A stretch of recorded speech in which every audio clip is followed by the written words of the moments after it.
নমস্কার বন্ধুরা, আমি রূপা ব্লগস উইথ রূপা চ্যানেলে আপনাদের সবাইকে স্বাগত জানিয়ে আবারও প্রতিদিনের একটি রেসিপি নিয়ে হাজির হয়েছি।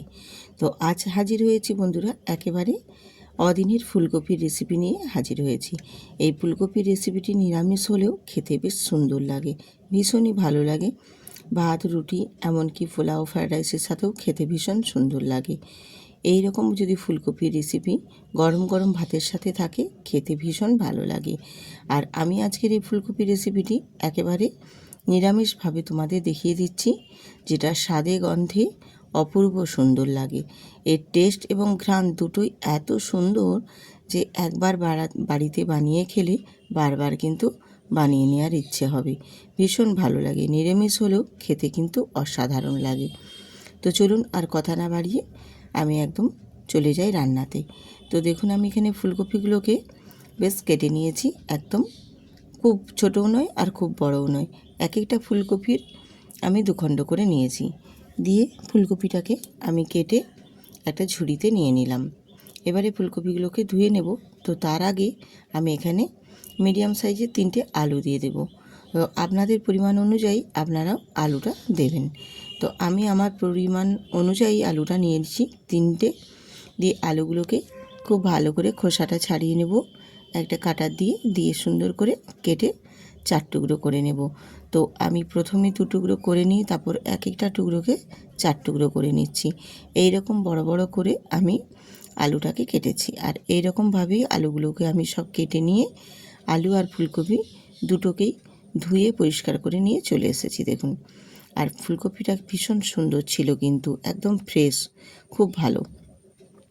এবারে আমি ফুলকপিগুলোকে একটু ভাপিয়ে নেব, কারণ অদিনের ফুলকপি একটু গরম জলে ভাপ তুলে নিলে ফুলকপির যে একটা স্টোরের যে একটা গন্ধ ছাড়ে, সেই গন্ধটা কিন্তু একদমই থাকবে না যদি একটু ভাপ তুলে নিয়ে জলটা ফেলে দেওয়া হয়। আমি এখানে হলুদ দেব না, নুন দিয়েই কিন্তু ফুলকপিটাকে একটু ভাপিয়ে নেব। আর তার সাথে আলুটাও দিয়ে দিলাম, তাহলে আলুটাও একটু সেদ্ধ হয়ে যাবে, কম সময়ের মধ্যে রান্নাটা আমার হয়ে যাবে। এবারে একটা ঢাকনা দিয়ে আমি ভাপ তুলে নেব। কিছুক্ষণ আমি ফুটিয়ে নিয়েছি, বেশ ভালো মতো ফুটে গেছে আলু আর ফুলকপির কালারটাও দেখুন বেশ সুন্দরভাবে কিন্তু চেঞ্জ হয়ে গেছে। এবারে আমি ফুলকপিগুলোকে একটা ছান্তায় করে ছেঁকে তুলে নিচ্ছি, বা আপনারা যদি চান একটা ঝুড়িতে করেও ছেঁকে নিতে পারেন, বা স্ট্রেনারে করেও ছেঁকে নিতে পারেন, পুরো সবটাই একসঙ্গে হয়ে যাবে। তো আমি একটা ছান্তা দিয়ে আস্তে আস্তে করে ছেঁকে তুলে নিচ্ছি।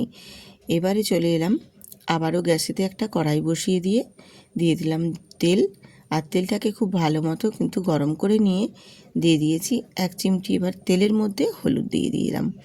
দিয়ে এবার আলুগুলো ভেজে নেব। আর তেলটা খুব ভালো মতো একটু গরম করে নিয়েই তারপর আলুগুলো দিতে হবে, তাহলে একটু কড়াইয়ের গায়ে কিন্তু চিটিয়ে যাবে না, যেহেতু একটু ভাপ তোলা আছে তো খুব সুন্দর করে ভাজা হবে। আর এখানে আমি একটু হলুদ দিয়ে দিলাম, তাহলে আলুগুলোর কালারগুলো বেশ সুন্দর আসবে ভেজে নেওয়ার পর।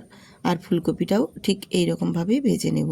এবার আলুগুলো দেখো উল্টে পাল্টে বেশ সুন্দর করে হালকা হালকা করে ভেজে নিয়েছি। এবারে আলুগুলোকে তুলে নেব। আলুগুলো ভাজা হয়ে গেছে, আলুগুলো তুলে নিয়ে এবার ওই তেলের মধ্যে দিয়ে দেব ফুলকপি।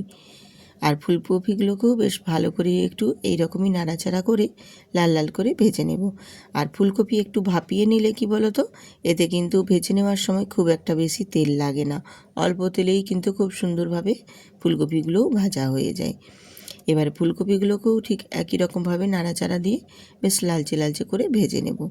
আজকের এই ফুলকপির রেসিপি যদি আপনাদের ভালো লেগে থাকে অবশ্যই কিন্তু ভিডিওটিতে লাইক দিয়ে পুরো ভিডিওটা কন্টিনিউ করবেন এবং বন্ধুদের সাথেও শেয়ার করে দেবেন। আমি এখানে ফুলকপিগুলোকেও ভেজে বেশ সুন্দর করে ভেজে নিয়েছি দেখুন। এবারে তুলে নিচ্ছি। এবারে ওই তেলের মধ্যে আবারও অল্প একটু তেল অ্যাড করে দিলাম, দিয়ে এখানে দিয়ে দেব একটা তেজপাতা আর দেব গোটা গরম মশলা। আমি কিন্তু আজকের এই ফুলকপি রেসিপিটি একেবারেই নিরামিষভাবে করছি, ভীষণ সুন্দর, ভীষণই ভালো লাগে খেতে, একবার হলেও এইভাবে বানিয়ে দেখবেন। এবারে আমি ফোড়নটাকে একটু ভাজা ভাজা করে নিয়েছি কয়েক সেকেন্ড, বেশ একটা সুন্দর গন্ধ বেরিয়েছে। তখন আমি এখানে দিয়ে দেব কিছু মশলা।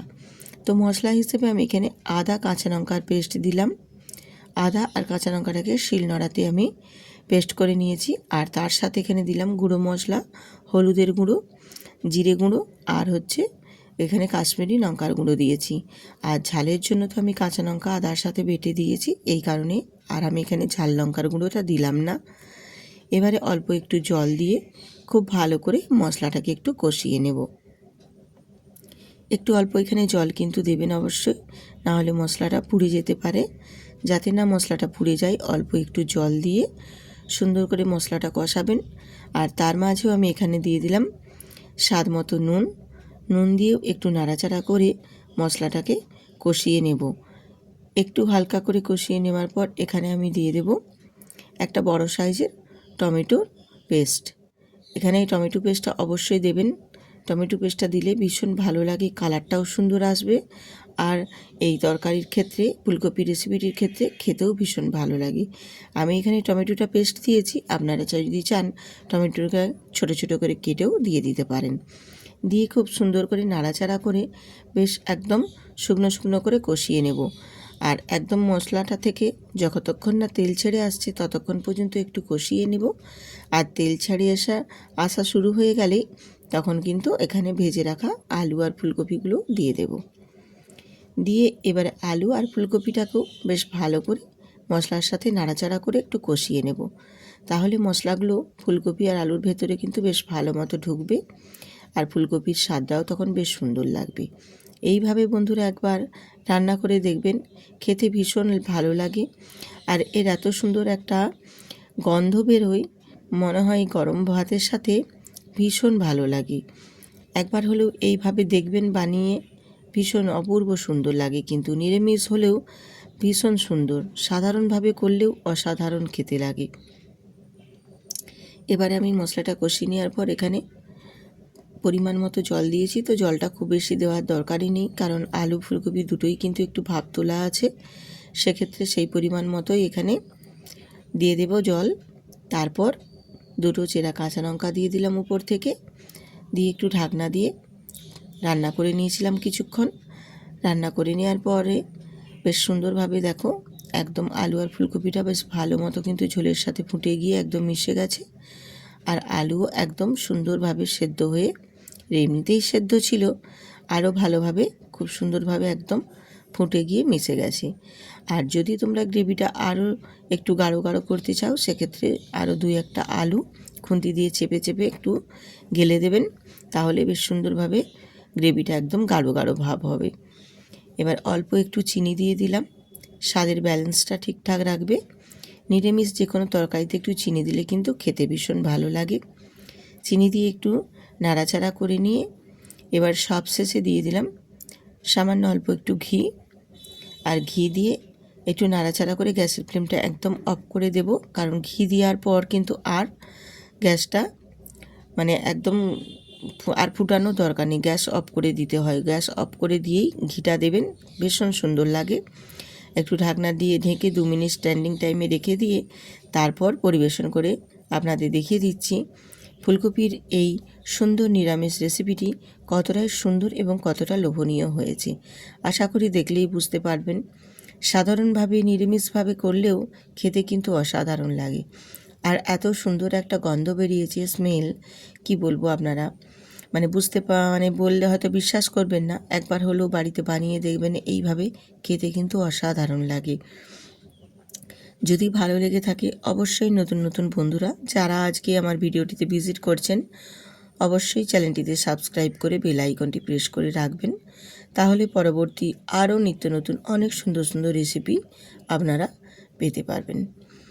আজ ভিডিওটি যদি ভালো লেগে থাকে অবশ্যই কিন্তু কমেন্ট করে পাশে থাকবেন। আজ এখানেই শেষ করছি, দেখা হচ্ছে পরবর্তী আরেকটি ভিডিওতে।